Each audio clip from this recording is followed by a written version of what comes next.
Yaa'ii waliigalaa qorannoo aadaa ogaartii ispoortiif gamaagama raawwii bara hojii 2018tiif karoora bara 2019 irratti yaa'ii gaggeessaa kan jiru Ministeerri Aadaa fi Ispoortii gama raawwiin bu'aawwan gurguddoon bara itti galma'an ta'uu beeksise.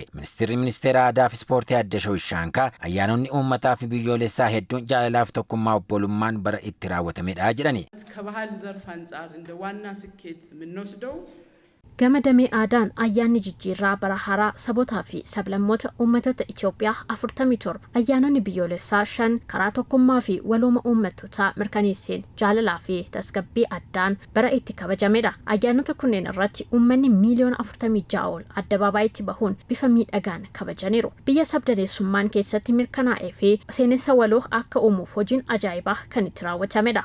Gama dhaloota dubbisuu uumuu fi lammii odeeffannoo gahaa qabu horachuunis hojiiwwan hojjetaman bu'a qabeessa turanis jedhani. አንባቢ ትውልድን ከመፍጠር አንፃር በመረጃ የተደገፈ dhaloota dubbisuu fi lammii odeeffannoo gahaa qabu horachuunis guutummaa biyyattii keessatti manneen kitaabaa jiranitti kitaabni akka guutamu taasisuu fi bakkeewwan dubbisaa mijatoo qopheessuun danda'ameera. Lammiiwwan miiliyoona 24 ta'anis tajaajila dubbisaa argataniiru. Ogaartiitti dhimma ba'uun biyya keessaaf sadarkaa idil addunyaatti waltajjiiwwan hedduu irratti hojiin maqaa gaarii Itoophiyaa ijaaruu hedduun hojjetamus Aadde Shawit himaniiru. ኪነ ጥበብን በመጠቀም ትልቅ ስራ ሰርተናል። Ogaartii fayyadamuun hojii guddaa hojjanneerra.